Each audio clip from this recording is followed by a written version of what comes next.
Yo, what's going on, y'all? It's Cone back here again today with another video, and today gonna talk for a little bit about the Orlando Magic. They've been rebuilding since they trade away core pieces like Evan Fournier, Aaron Gordon, Nikola Vucevic back at the deadline in 2021, which honestly was overdue. It was really exciting to actually see them make those deals, and they got a decent return for those guys. They got some good draft capital, some interesting players as well, like Wendell Carter, Mo Wagner, Gary Harris, and it led to them actually being able to tank after being just kind of a meh team for a while. They spent a lot of years in the middle of the pack in the playoffs, a lot of times as like a 7 or an 8 seed. Finally, they fell towards the bottom of the standings and actually landed the 5th overall pick in the draft to get Jalen Suggs that year, as well as the 8th pick, which came over in the Vucevic trade from Chicago, getting Franz Wagner in the process as well. They followed that up with another lottery appearance in which they got really lucky and actually landed the 1st overall pick in a seemingly stacked draft class. There are a lot of interesting names they could go with. There were rumors surrounding Chet Holmgren out of Gonzaga, Jabari Smith Jr. from Auburn, who it felt like all the way up until draft day they were leaning towards, but eventually it was revealed that they were going to go with the guy everybody expected them to take all along in Paolo Banchero out of Duke. He was the consensus #1 overall guy, and he showed exactly why in his rookie season. He won Rookie of the Year almost unanimously, just losing a couple of votes here and there, was their best player immediately, and led them to a really good second half of the season. Over the final 41 games of their campaign, they went 19-22, just 3 games below 500, a big improvement from the first half of the season. And also in that same stretch, they're one of the best defenses in the entire league. These were all really positive things that felt like they could build off going into this season that we're in right now. Because of this strong finish to their season and a plethora of young talent that was seemingly going to improve, there were some expectations behind the Magic for the first time in a few seasons. There were some people that thought they would just have overall improvement, some thought you might see an all-star appearance from a Paolo Banchero or a Franz Wagner, and some said they could be a playing team, even some said they could be a playoff team outright. One example of a lot of hype surrounding them came from Markelle Fultz himself on the roster, who said that they were going to go out there and grab a top 4 seed and secure home court advantage in the first round. I like the confidence, but to be honest, going into the season, to me, this felt pretty out of the realm of possibility.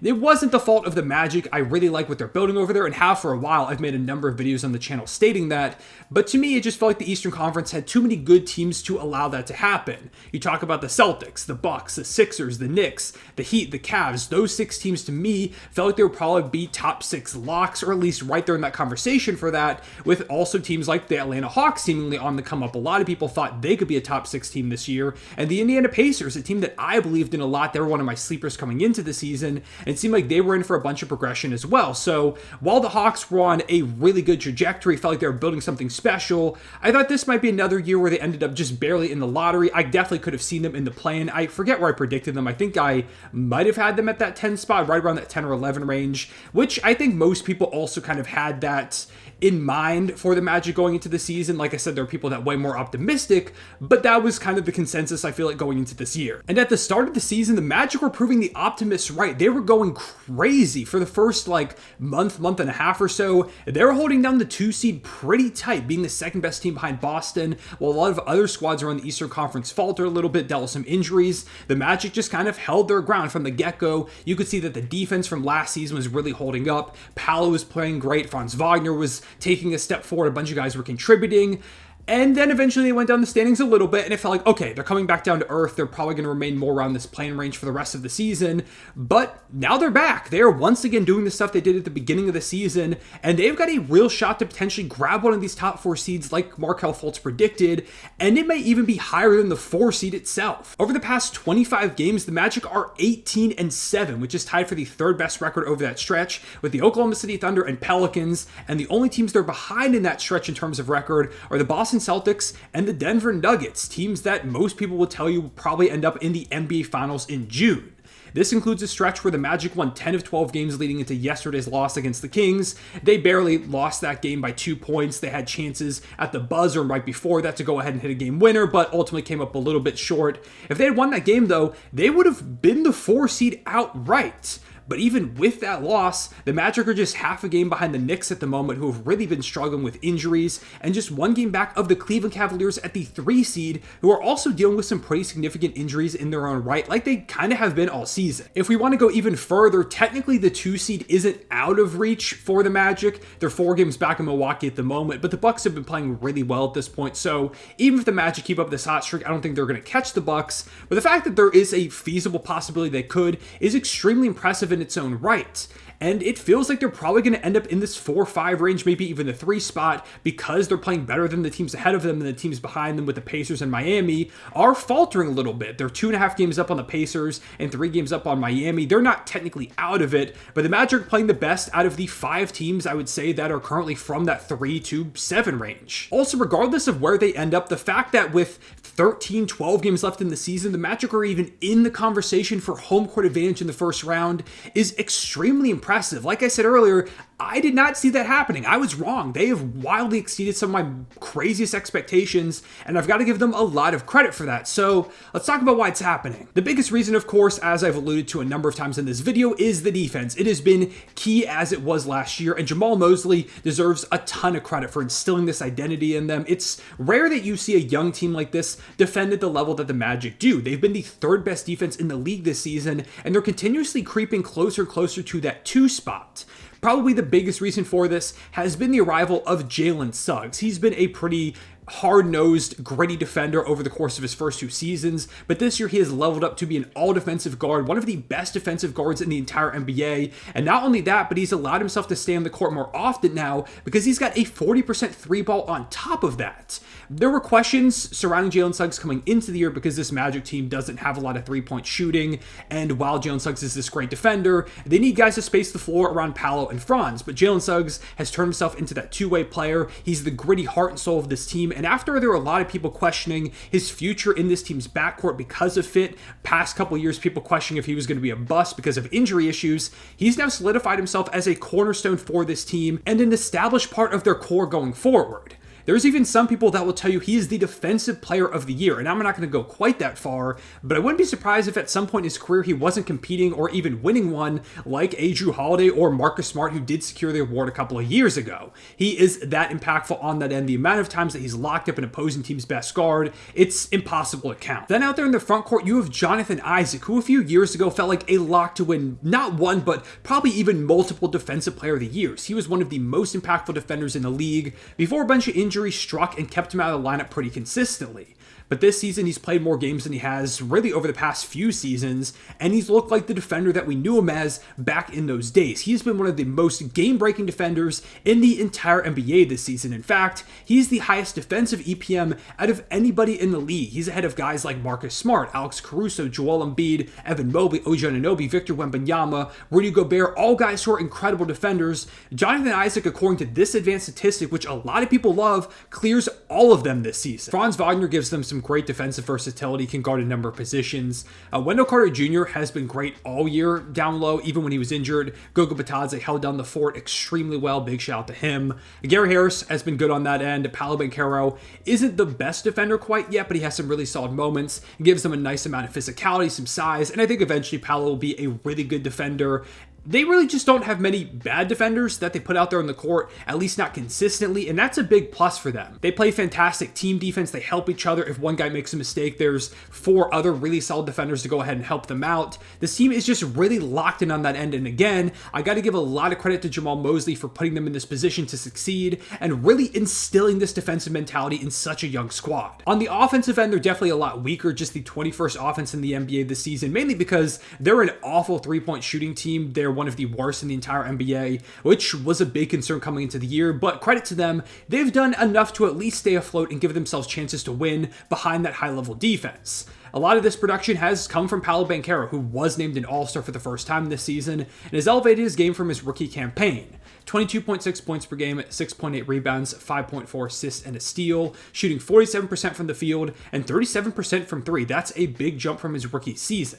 He's got a really physical, downhill, rumbling type of game, which feels very reminiscent of a young LeBron when I watch him out there. I'm not saying he's going to become LeBron because I don't think that at all, but the game is definitely reminiscent. The play style where he's really good as this point forward. He likes to attack the basket, can finish really well through contact, knock down outside shots. he has a really varied skill set, and that's great to have from your young number one option. There are a lot of different ways he can attack you. He isn't the most efficient scorer yet, but it's just his second season, and I also think when they get more spacing around him, it'll really open up the game, because at the moment they can send a lot of pressure his way because they're not very worried about guys hitting outside shots beyond him. Their secondary guy, of course, has been Franz Wagner, giving them 19.8 points per game, 5.8 rebounds, 3.9 assists, and a steal, shooting 48% from the field, and a surprisingly low 29% from deep. It's a big fall off from his first 2 seasons. I think eventually that shot will come up a little bit. To me, I think it's just a little bit of variance, as well as, again, the spacing being pretty rough so they can kind of key in on he and Paolo a bit more. But Franz has done a great job finishing around the rim. He's really underrated in that regard. He's a great cutter, can attack a defense a lot of different ways going downhill, play on ball, off ball. Just a fantastic complementary star to have next to Paolo, who I think has all-star potential, and he could make a team very soon if the Magic continue this trajectory that they're on. Like, say next season they're one of the top seeds. I think they could end up with both Paolo and Franz on that team. I believe in his game a lot. Outside of those two guys, for the most part, it's kind of been scoring by committee. 12.5 points per game from Suggs, 11.7 from Cole Anthony, 11.3 from Wendell Carter Jr., Mo Wagner, who's been great off the bench for them, giving them 11, Marco Fultz with 7.6 points per game, Gary Harris with 7.1, Isaac with 7, Anthony Black with 4.7, and the list goes on and on. It's really just been a team effort on the offensive end beyond their top 2 guys. Even beyond the success they're having standings-wise this season, it just feels like a great foundation that the Magic have built up. Paolo and Franz are a great 1-2 option, and again, I think their efficiency will improve with more shooters around them, and I think it's better for a young team to be locked down defensively and kind of struggle offensively than the other way around, because that defensive identity is hard to get, and I do think they can just trade for shooters, draft guys that have that offensive-minded skill set to put around Franz and Paolo. I think that's a lot easier. Again, a lot of credit to Jamahl Mosley for what he's done. He earned that multi-year contract extension he got recently, and I think right now he's one of the better coaches in the entire NBA. If the Magic finish as like a 3 or 4 seed, I could see him getting some serious Coach of the Year love, although I do think it's going to be kind of hard to beat Mark Daigneault over in Oklahoma City, but I wouldn't be surprised if Jamahl Mosley is one of the finalists at the very least. And of course, as we talked about earlier, this all has them positioned to potentially land a top 3, 4, or 5 spot in the Eastern Conference playoffs this year, which is way ahead of where I had them in terms of their schedule.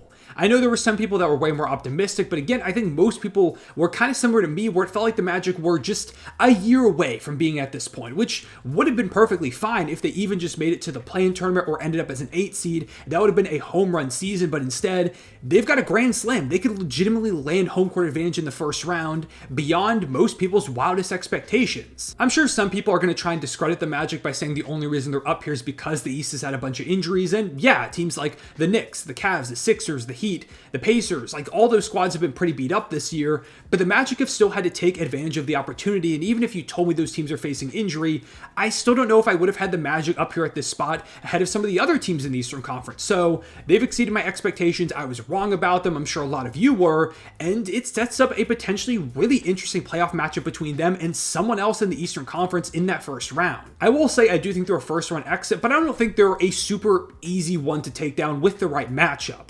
The offense and the lack of shooting overall gives me a lot of pause, but that defense is going to be hell to face on any given night if you're going up against them. There's going to be a team that even if they beat the Magic and go to the next round, they're really going to have to work for that. They're going to have to fight through some physicality through high-level defenders, whether it's Jonathan Isaac, it's Franz Wagner, it's Jalen Suggs.